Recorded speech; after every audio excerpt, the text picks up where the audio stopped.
you for standing by. Good day, everyone, and welcome to the Amazon.com Fourth Quarter 2024 Financial Results Teleconference. At this time, all participants are in a listen-only mode. After the presentation, we will conduct a question-and-answer session. Today's call is being recorded. And for opening remarks, I will be turning the call over to the Vice President of Investor Relations, Dave Fildes. Thank you, sir. Please go ahead. Hello, and welcome to our Q4 2024 Financial Results Conference Call. Joining us today to answer your questions is Andy Jassy, our CEO, and Brian Olsavsky, our CFO. As you listen to today's conference call, we encourage you to have our press release in front of you, which includes our financial results, as well as metrics and commentary on the quarter. Please note, unless otherwise stated, all comparisons in this call will be against our results for the comparable period of 2023. Our comments and responses to your questions reflect management's views as of today, February 6, 2025 only, and will include forward-looking statements. Actual results may differ materially. Additional information about factors that could potentially impact our financial results is included in today's press release and our filings with the SEC, including our most recent annual report on Form 10-K and subsequent filings. During this call, we may discuss certain non-GAAP financial measures. In our press release, slides accompanying this webcast, and our filings with the SEC, each of which is posted on our IR website, you will find additional disclosures regarding these non-GAAP measures, including reconciliations of these measures with comparable GAAP measures. Our guidance incorporates the order trends that we've seen to date and what we believe today to be appropriate assumptions.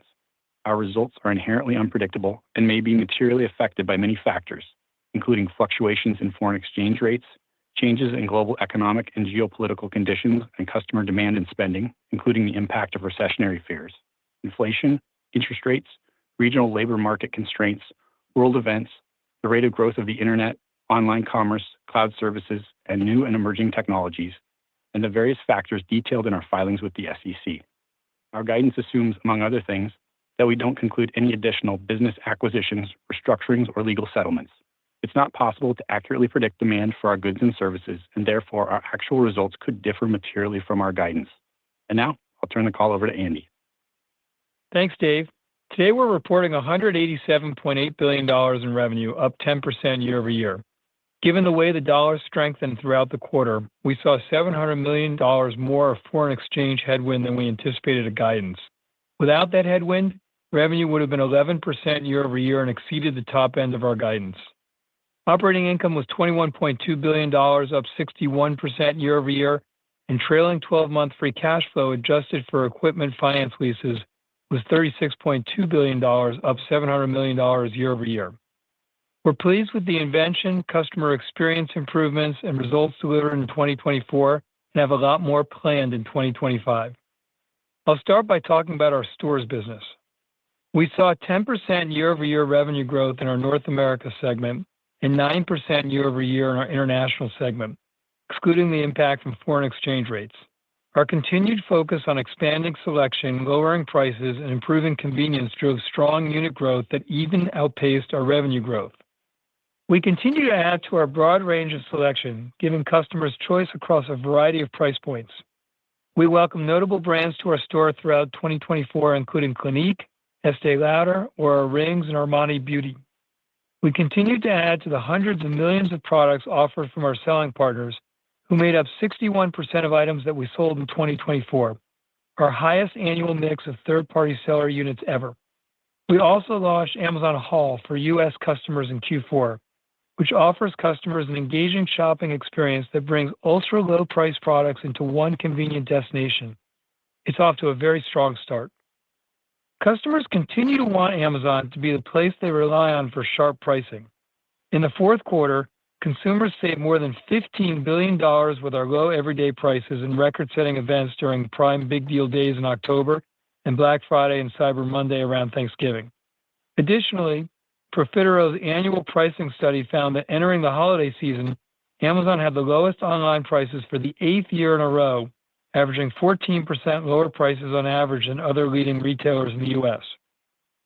Our speed of delivery continues to accelerate, and 2024 was another record-setting year for Prime members. We expanded the number of same-day delivery sites by more than 60% in 2024, which now serve more than 140 metro areas, And overall, we delivered over 9 billion units the same or next day around the world. Our relentless pursuit of better selection, price, and delivery speed is driving accelerated growth in Prime membership. For just $14.99 a month, Prime members get unlimited free shipping on 300 million items, often same-day or one-day delivery, exclusive shopping events like Prime Day, access to a vast collection of premium programming and live sports on Prime Video, ad-free listening of 100 million songs and podcasts with Amazon Music, access to unlimited generic prescriptions for only $5 a month, unlimited grocery delivery on orders over $35 from Whole Foods Market and Amazon Fresh for $9.99 a month, a free Grubhub Plus membership with free unlimited delivery, and our latest benefit of a 10-cent per gallon fuel discount at BP, Amoco, and AMPM stations. When you think about this as a whole, and also compared to many other membership services that are comparably or more expensively priced that offer just one benefit like video, Prime is a screaming deal, and we have more coming for our Prime members in 2025. We also remain squarely focused on cost to serve in our fulfillment network, which has been a meaningful driver of our increased operating income. We've talked about the regionalization of our U.S. network. We've also recently rolled out our redesigned U.S. inbound network. While still in its early stages, our inbound efforts have improved our placement of inventory so that even more items are closer to end customers. Ahead of Black Friday in November, we'd improved the percentage of ordered units available in the ideal building by over 40% year over year. We've also spent considerable time optimizing the number of items we send customers in the same package, which reduces packaging, is more convenient for customers, and less expensive for us to fulfill. And our per-unit transportation costs continue to decline as we build out and optimize our last-mile network. Overall, we've reduced our global cost to serve on a per-unit basis for the second year in a row, while at the same time increasing speed, improving safety, and adding selection. As we look to 2025 and beyond, we see opportunity to reduce costs again as we further refine inventory placement, grow our same-day delivery network, and accelerate robotics and automation throughout the network. In advertising, we remain pleased with the strong growth on a very large base, generating $17.3 billion of revenue in the quarter and growing 18% year over year. That's a $69 billion annual revenue run rate, more than double what it was just 4 years ago at $29 billion. Sponsored products, the largest portion of ad revenue, are doing well, and we see runway for even more growth. We also have a number of newer streaming offerings that are starting to become significant new revenue sources. On the streaming video side, we wrapped up our first year of Prime Video ads, and we're quite pleased with the early progress and head into this year with momentum. We've made it easier to do full-funnel advertising with us. Full funnel is from the top of the funnel with broad reach advertising that drives brand awareness to mid-funnel, where sponsored brands let companies specify certain keywords and audiences to attract people to their detail pages or brand store on Amazon, to bottom of the funnel, where sponsored products help advertisers surface relevant product ads to customers at the point of purchase. We make this easy for brands to sign up for and deploy across our growing advertising. We also have differentiated audience features that leverage billions of customer signals across our stores and media destinations. From Amazon Marketing Cloud's secure clean rooms, providing advertisers the ability to analyze data, produce core marketing metrics, and understand how their marketing performs across various channels, to our new multi-touch attribution model that helps advertisers understand how their marketing is working. If an advertiser uses streaming TV, display, sponsored products, and other ad types in their campaign, multi-touch attribution will show the relative contribution of each to their sales. Moving on to AWS. In Q4, AWS grew 19% year over year and now has a $115 billion annualized revenue run rate. AWS is a reasonably large business by most folks' standards, and though we expect growth will be lumpy over the next few years as enterprise adoption cycles, capacity considerations, and technology advancements impact timing, it's hard to overstate how optimistic we are about what lies ahead for AWS's customers and business. I spent a fair bit of time thinking several years out, and while it may be hard for some to fathom a world where virtually every app has generative AI infused in it, with inference being a core building block just like compute, storage, and database, and most companies having their own agents that accomplish various tasks and interact with one another, This is the world we're thinking about all the time, and we continue to believe that this world will mostly be built on top of the cloud, with the largest portion of it on AWS.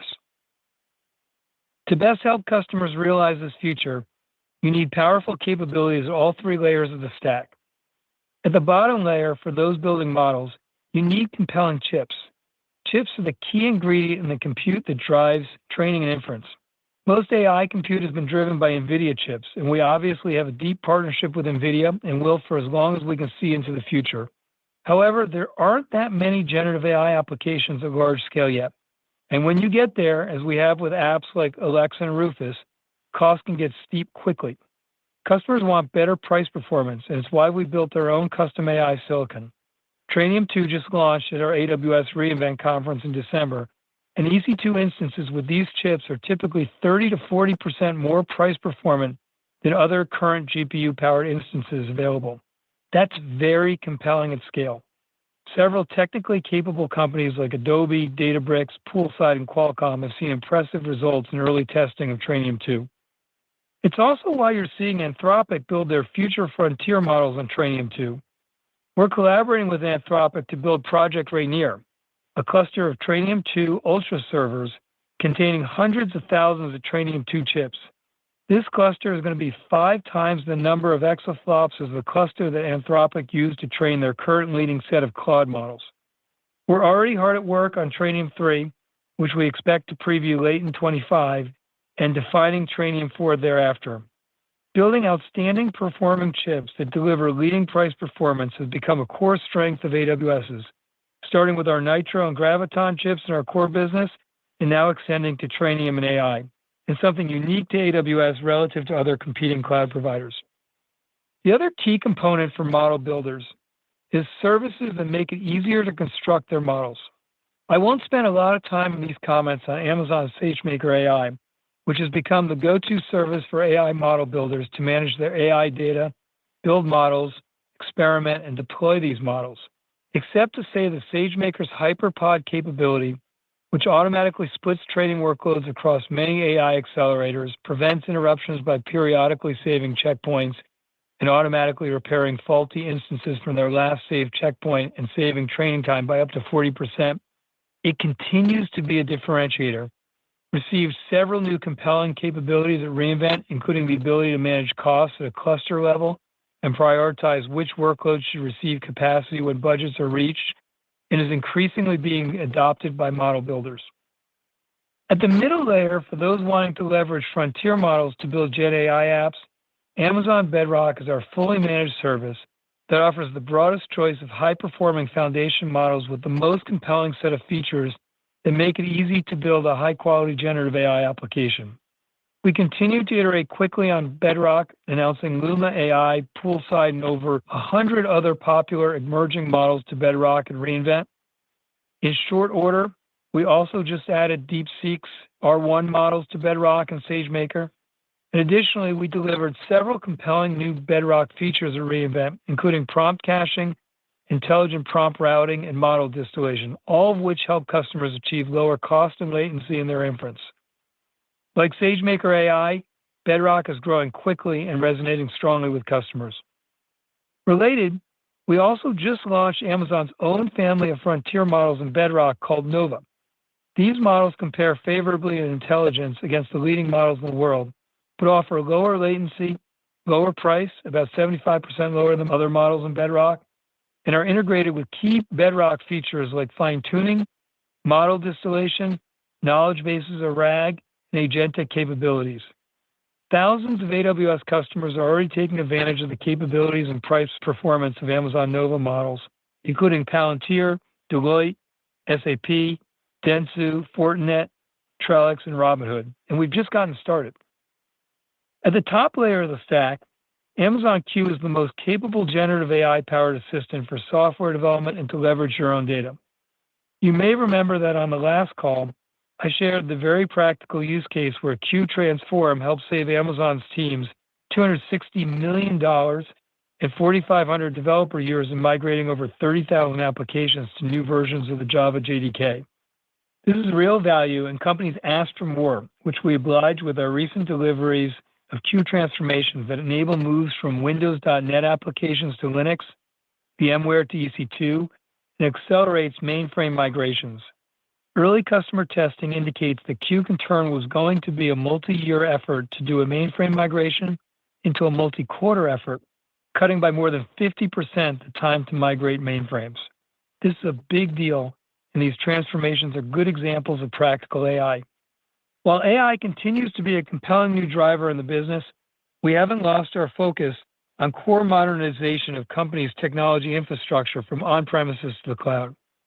We signed new AWS agreements with companies including Intuit, PayPal, Norwegian Cruise Line Holdings, Northrop Grumman, the Guardian Life Insurance Company of America, Reddit, Japan Airlines, Baker Hughes, the Hertz Corporation, Redfin, Chime Financial, Asana, and many others. Consistent customer feedback from our recent AWS reInvent gathering was appreciation that we're still inventing rapidly in non-AI key infrastructure areas like storage, compute, database, and analytics. Our functionality leadership continues to expand, and there were several key launches customers were abuzz about, including Amazon Aurora DSQL, our new serverless distributed SQL database that enables applications with the highest availability, strong consistency, Postgres compatibility, and 4 times faster reads and writes compared to other popular distributed SQL databases. Amazon S3 Tables, which make S3 the first cloud object store with fully managed support for Apache Iceberg for faster analytics. Amazon S3 Metadata, which automatically generates queryable metadata, simplifying data discovery, business analytics, and real-time inference to help customers unlock the value of their data in S3. And the next generation of Amazon SageMaker, which brings together all the data, analytics services, and AI services into one interface to do analytics and AI more easily at scale. As 2024 comes to an end, I want to thank our teammates and partners for their meaningful impact throughout the year. It was a very successful year across almost any dimension you pick. We're far from done and look forward to delivering for customers in 2025. With that, I'll turn it over to Brian for a financial update. Thanks, Andy. Starting with our top-line financial results. Worldwide revenue was $187.8 billion, an 11% increase year-over-year, excluding the impact of foreign exchange. This equates to an approximate $900 million headwind from FX in the quarter, which is about $700 million higher than what we'd anticipated in our Q4 guidance range. Excluding that additional FX headwind, we would have exceeded the top end of our revenue guidance range. Worldwide operating income was $21.2 billion, our largest operating income quarter ever, and was $1.2 billion above the high end of our guidance range. Across all segments, we continue to innovate for customers while operating more efficiently at the same time. In the North America segment, fourth quarter revenue was $115.6 billion, an increase of 10% year-over-year. International segment revenue was $43.4 billion, an increase of 9% year-over-year, excluding the impact of foreign exchange. Worldwide paid units grew 11% year-over-year, as our focus on low prices, broad selection, and fast shipping continues to resonate with customers. Shifting to profitability, North America segment operating income was $9.3 billion, an increase of $2.8 billion year-over-year. Operating margin was 8%, up 190 basis points year-over-year.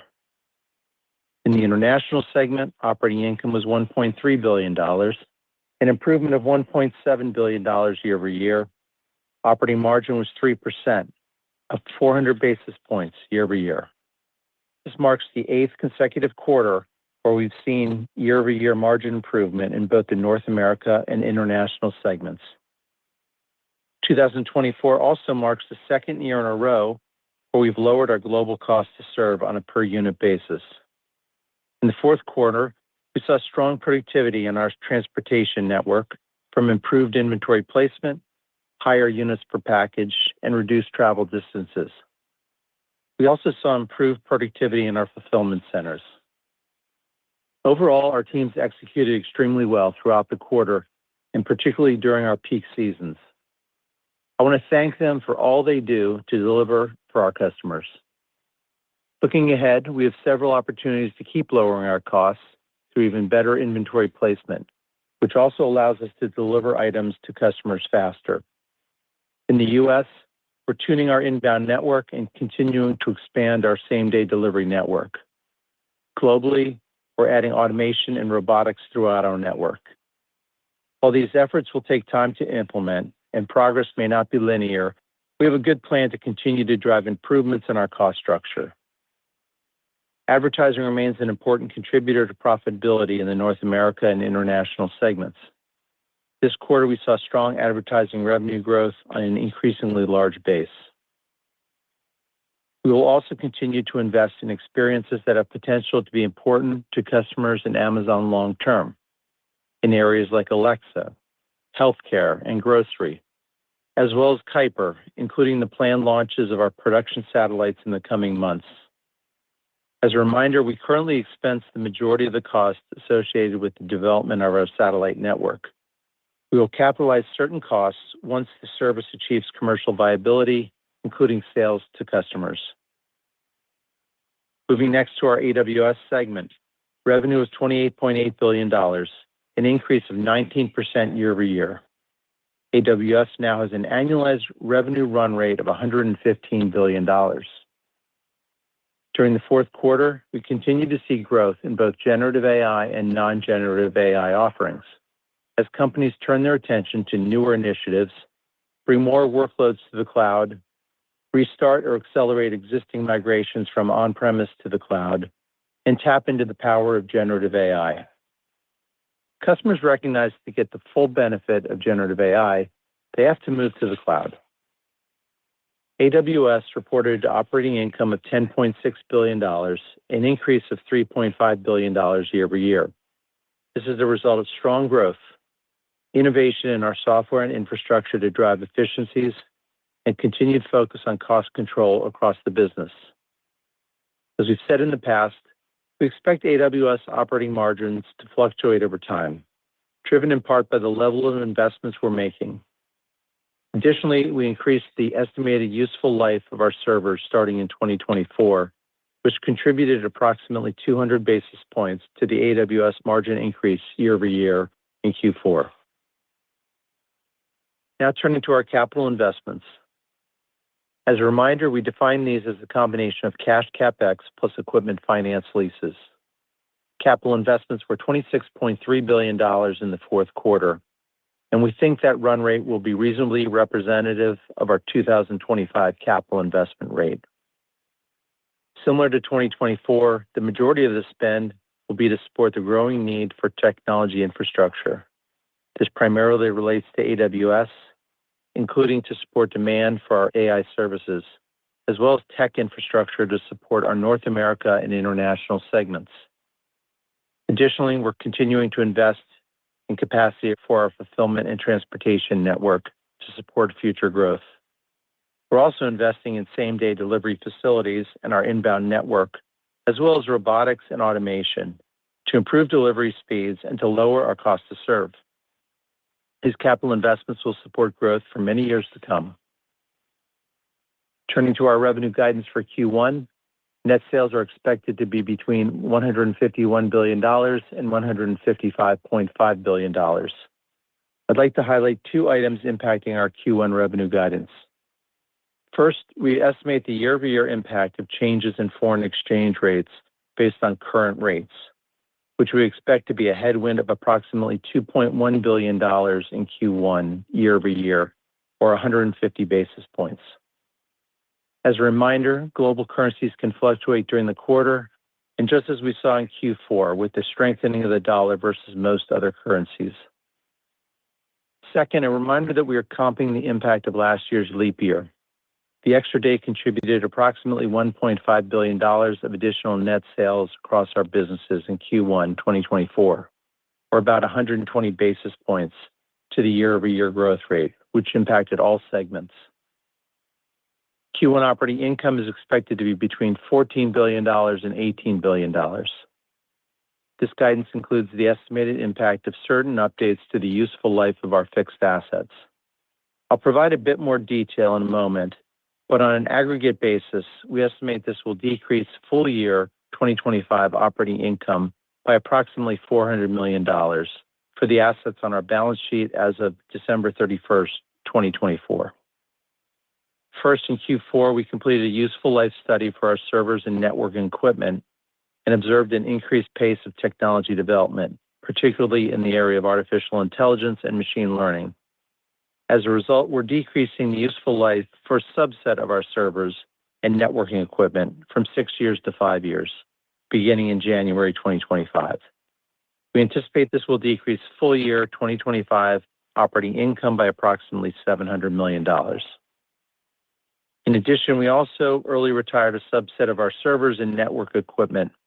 We recorded a Q4 2024 expense of approximately $920 million from accelerated depreciation and related charges, and expect this will also decrease full year 2025 operating income by approximately $600 million. Both of these server and network equipment useful life changes primarily impact our AWS segment. Lastly, we also completed a useful life study for certain types of heavy equipment used in our fulfillment centers and are increasing the useful life from 10 years to 13 years, beginning in January 2025. We anticipate this will increase full year 2025 operating income by approximately $900 million. As we turn the page to 2025, we're energized by the great work our teams have delivered. We'll remain focused on driving an even better customer experience, and we believe putting customers first is the only reliable way to create lasting value for our shareholders. With that, let's move on to your questions. At this time, we will now open the call up for questions. We ask each caller to please limit yourself to one question. If you would like to ask a question, please press star, then one on your keypad. We ask that when you pose your question, you pick up your handsets to provide optimum sound quality. Once again, to initiate a question, please press star, then one on your touch-tone telephone at this time. Please hold while we pull for questions.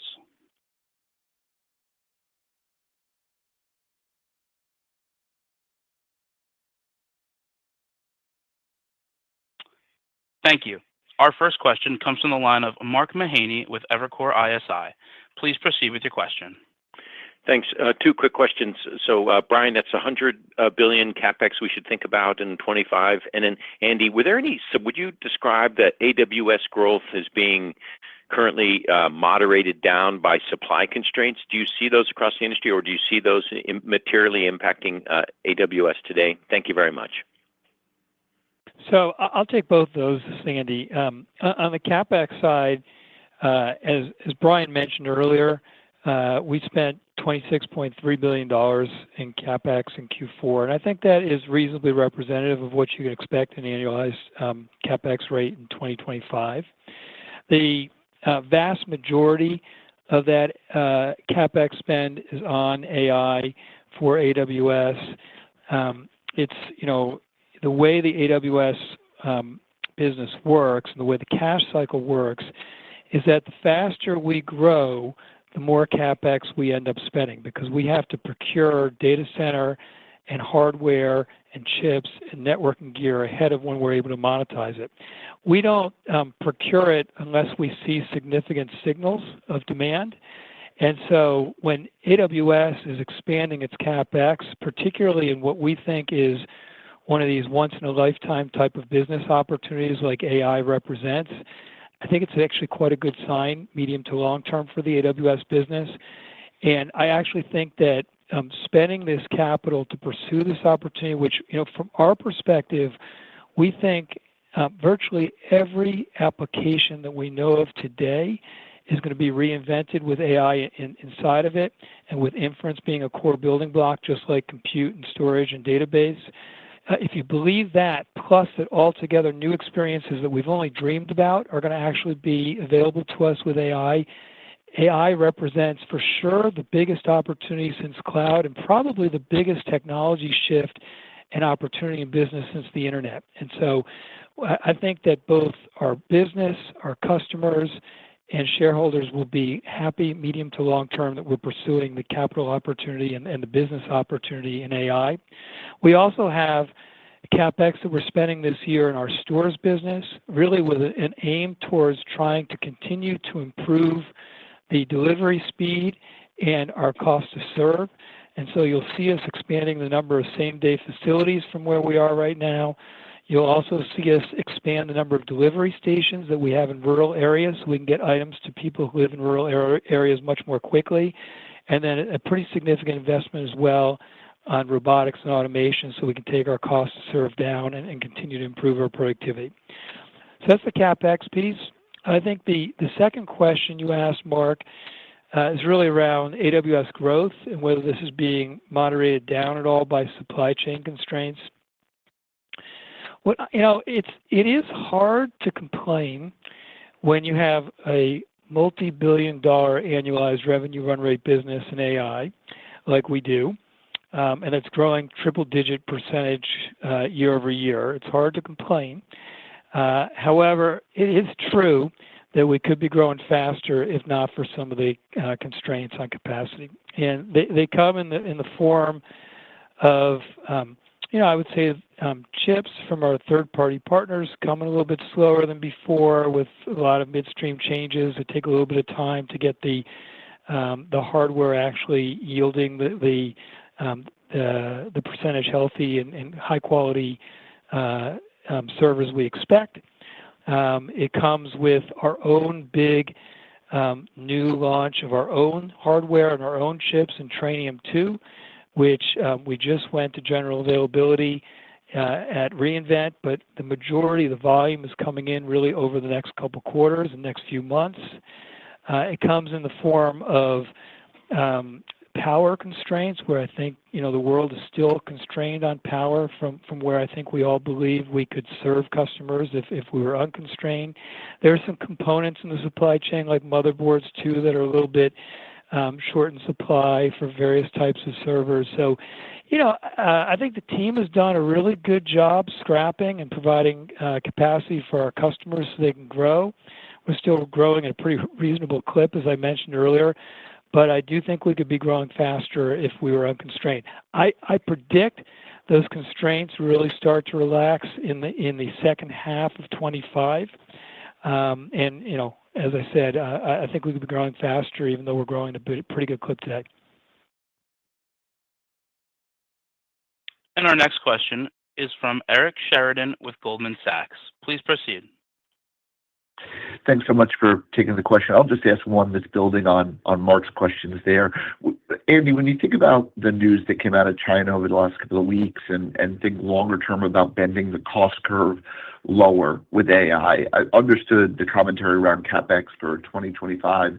But when you look at where you sit in the industry, the move towards open source, elements of custom silicon, how do you think about bending the cost curve and either speeding up or amplifying time deployment to market, or possibly, higher returns on capital for AI? Thanks so much. Yeah. Well, I'd say a few things because there are a few questions built into that.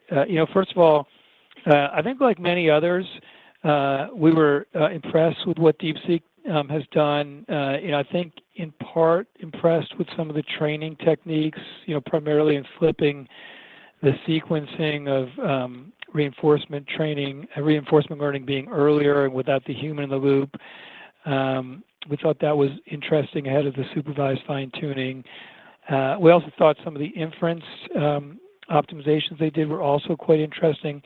For those of us who are building frontier models, we're all working on the same types of things. We're all learning from one another. I think you have seen and will continue to see a lot of leapfrogging between us.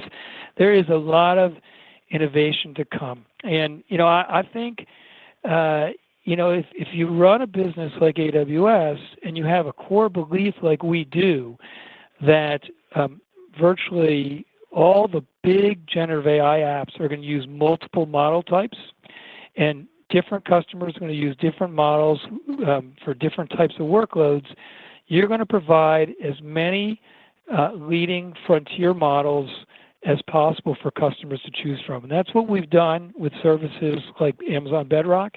And it's why we moved so quickly to make sure that DeepSeek was available both in Bedrock and in SageMaker, faster than you saw from others. And we already have customers starting to experiment with that.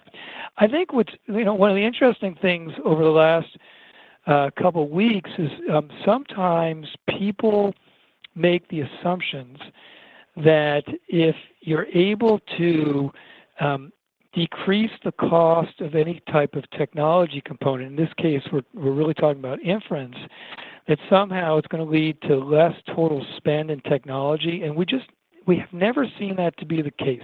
We did the same thing in the cloud, where when we launched AWS in 2006, where we offered S3 object storage for 15 cents a gigabyte and compute for 10 cents an hour, which of course is much lower now, many years later. People thought that people would spend a lot less money on infrastructure technology. And what happens is companies will spend a lot less per unit of infrastructure, and that is very, very useful for their businesses. But then they get excited about what else they could build that they always thought was cost prohibitive before, and they usually end up spending a lot more in total on technology once you make the per unit cost less. And I think that is very much what's going to happen here in AI, which is the cost of inference will substantially come down. What you heard the last couple of weeks out of DeepSeek is a piece of it, but everybody is working on this. I believe the cost of inference will meaningfully come down. I think it will make it much easier for companies to be able to infuse all their applications with inference and with generative AI. And I think it's going to, if you run a business like we do, where we want to make it as easy as possible for customers to be successful building customer experiences on top of our various infrastructure services, the cost of inference coming down is going to be very positive for customers and for our business. And the next question is from Doug Anmuth with JP Morgan. Please proceed. Thanks for taking the questions. I'll stick with AWS to start. Just, Brian, maybe you can talk a little bit more about margins there, just given that they've kind of moved between the mid-20s to high 30s over the past 2 years. How should we think about that more normalized, especially as you're investing that much more in generative AI? And then just on the store side, can you talk about the impact of less volume going through your shipping partner, UPS, going forward? And are you able to manage that incremental shipping that's required? Thanks. Yeah, sure, Doug. Thanks for your question.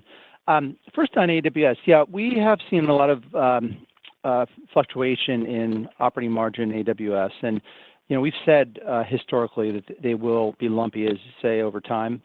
And, the stage we're in right now, AI is still early stage.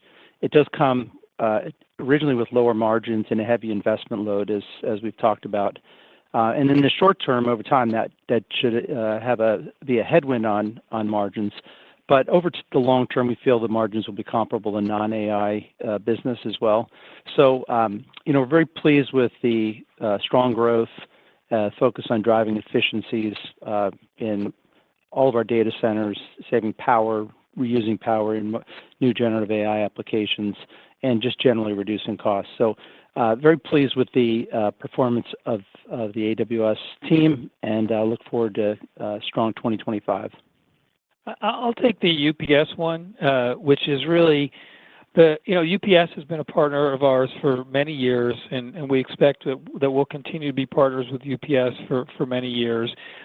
As you know, increasingly over the last several years, particularly accelerated by the pandemic, we have shipped a much larger percentage of our shipments through our own logistics network, our own last mile transportation network. And yeah, I think that's in part because we needed to scale up so fast in the pandemic with everything being shut down and needing to serve more of the total market segment share of retail units during that time, and needing to do it at a low cost structure because, of course, our customers expect low prices, and that's the nature of the business. I think UPS has decided that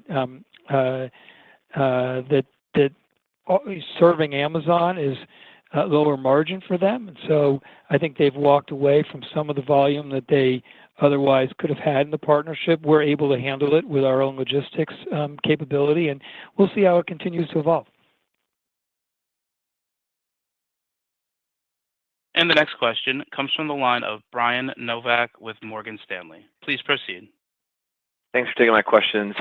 Andy, maybe to drill a little bit into the robotics acceleration that you talked about, any new data points, things you can share on learnings from Shreveport, and how do we think about sort of the scalability of savings or the timing that we could see a real impact on profitability from robotics?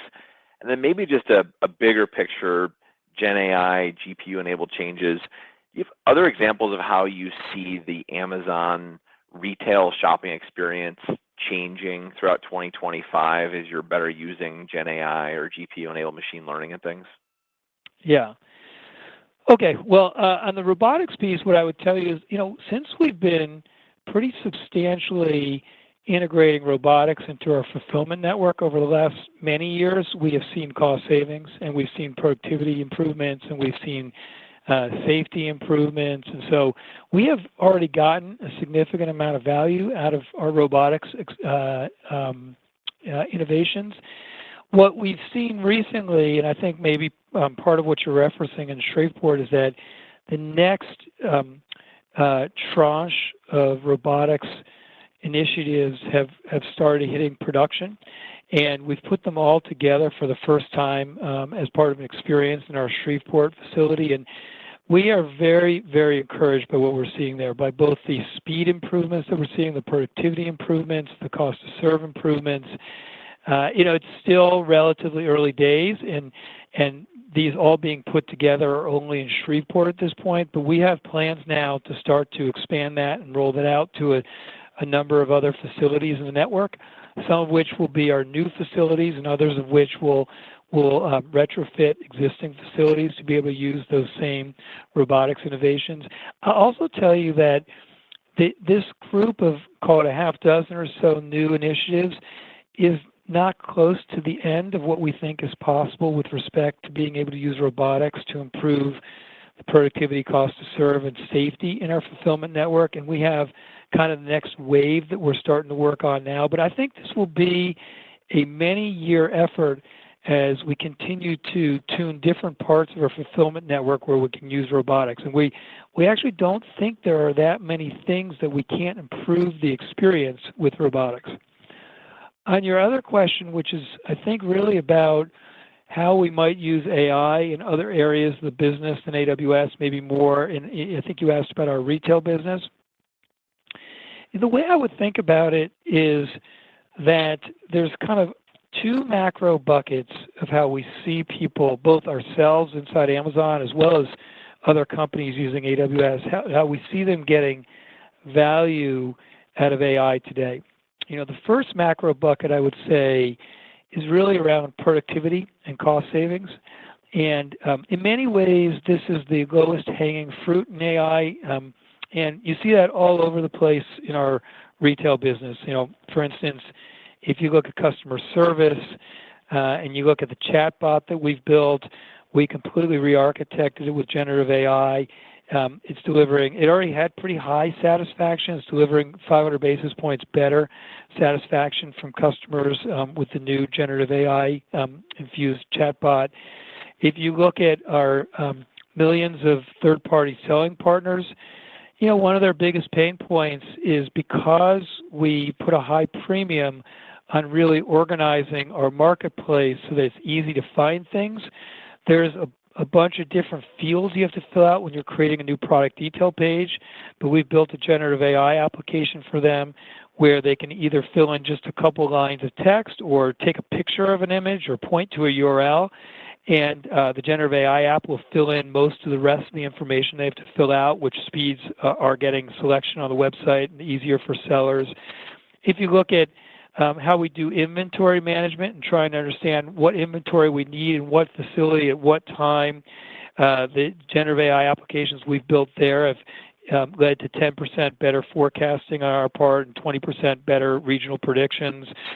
In our robotics, we were just talking about the brains in a lot of those robotics are generative AI infused that do things like tell the the robotic claw, what's in a bin, what it should pick up, how it should move it, where it should place it in the other bin that it's filling. So it's really in the brains of most of our robotics. So we have a number of very significant, I'll call it productivity and cost savings efforts in our retail business. They're using generative AI, and again, it's just a fraction of what we have going. I'd say the other big macro bucket are really altogether new experiences. And again, you see lots of those in our retail business, ranging from Rufus, which is our AI infused shopping assistant, which continues to grow very significantly, to things like Amazon Lens, where you can take a picture of a product that's in front of you. Check it out in the app. You can find it in the little box at the top. You take a picture of an item in front of you, and it uses computer vision and generative AI to pull up the exact item in a search result. To things like sizing, where we basically have taken the catalogs of all these different clothing manufacturers and then compare them against one another, so we know which brands tend to run big or small relative to each other. So when you come to buy a pair of shoes, for instance, it can recommend what size you need.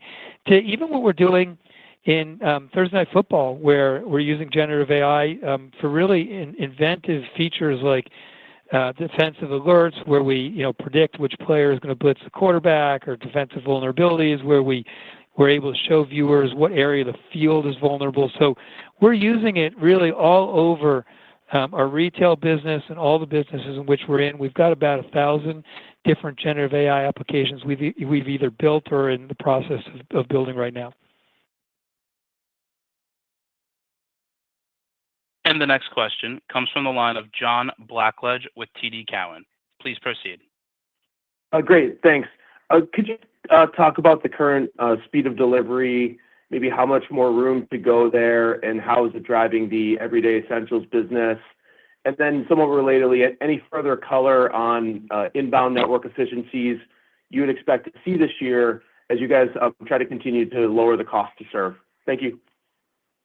Yeah, I would say on speed of delivery that we measure this very carefully, and we measure both what the conversion rate is of somebody who views a product detail page with a faster delivery promise versus those that are slower, as well as what we see downstream from customers once they've bought with a fast promise and what they end up buying throughout the year.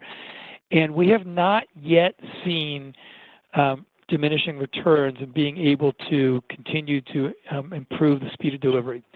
It doesn't mean that there won't be instances in which people are happy to take products later.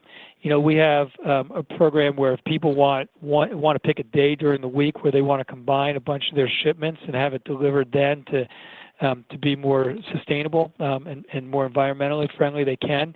And we have plenty of customers who choose that, but we time in and time out see that people choose to buy from us more frequently when we're able to deliver to their homes or wherever they are much more quickly, and it leads to their actually using us for more of their everyday purchases when we can deliver more quickly. And I think that if you look at what we're doing with Prime Air, the promise there is for a number of items that we'll be able to deliver items to customers inside an hour.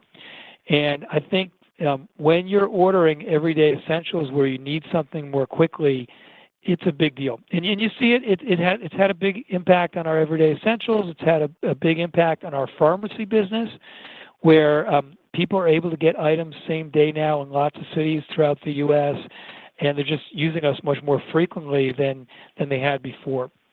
On the inbound network efficiencies, what I would tell you is we've made a pretty significant architectural change in our inbound network that we've been working on for the better part of a year, that we rolled out just a few months ago. Again, what we find when we make big architectural changes like this is that you tend to get some low-hanging fruit efficiencies early, but then there's all sorts of tuning and refinement you have to do once you actually see it working live across the really vast network. And we have all sorts of ways here where I think it's early, and I think we're going to get additional efficiencies throughout the year. But I expect that we'll have opportunities to keep taking our cost to serve down this year, and that'll be a big part of it. And our final question comes from the line of Michael Morton with MoffettNathanson. Please proceed. Hi, thank you so much for the question. I wanted to follow up on Andy's remarks about how you're using AI within the Amazon e-commerce experience, but I wanted to talk about the other side of the coin, and that's really the e-commerce discovery process that leads people to Amazon. There's a lot of companies rolling out agents and assistants, and I would love to hear how Amazon is planning for potential disruption in this funnel and what the plans are. You spoke about Rufus, maybe make that more prominent, but what you think the changes coming to the e-commerce funnel over the next several years would be great. Well, I would say that, I think retailers, ourselves, and probably lots of other retailers are all going to have their own say on how they want to interact with agents. I think that it's an emerging space. And if you think about the investments that we've made in our fulfillment network, in our website, in all the selection that we've built, how we organize it, most retailers are going to have kind of terms in which they're going to interact with agents, and we'll be no different that way. And I think that I do think that Rufus, if you look at how it impacts the customer experience, and if you actually use it month to month, it continues to get better and better. It's already, if you're buying something and you're on a product detail page, our product detail pages provide so much information that sometimes it's hard if you're trying to find something quickly to scroll through and find that little piece of information. And so we have so many customers now who just use Rufus to help them find a quick fact about a product. They also use Rufus to figure out how to summarize customer reviews, so they don't have to read 100 customer reviews to get a sense of what people think about that product. If you look at the personalization, really most prominently today, your ability to go into Rufus and ask what's happened to an order, or what did I just order, or can you pull up for me this item that I ordered 2 months ago. The personalization keeps getting much better. And so, we expect throughout 2025 that the number of occasions where you're not sure what you want to buy and you want help from Rufus are going to continue to increase and be more and more helpful to customers. Thank you for joining us on the call today and for your questions. A replay will be available on the Investor Relations website for at least 3 months. We appreciate your interest in Amazon and look forward to talking with you again next quarter. And ladies and gentlemen, that does conclude today's teleconference. You may disconnect your lines at this time. Thank you for your participation.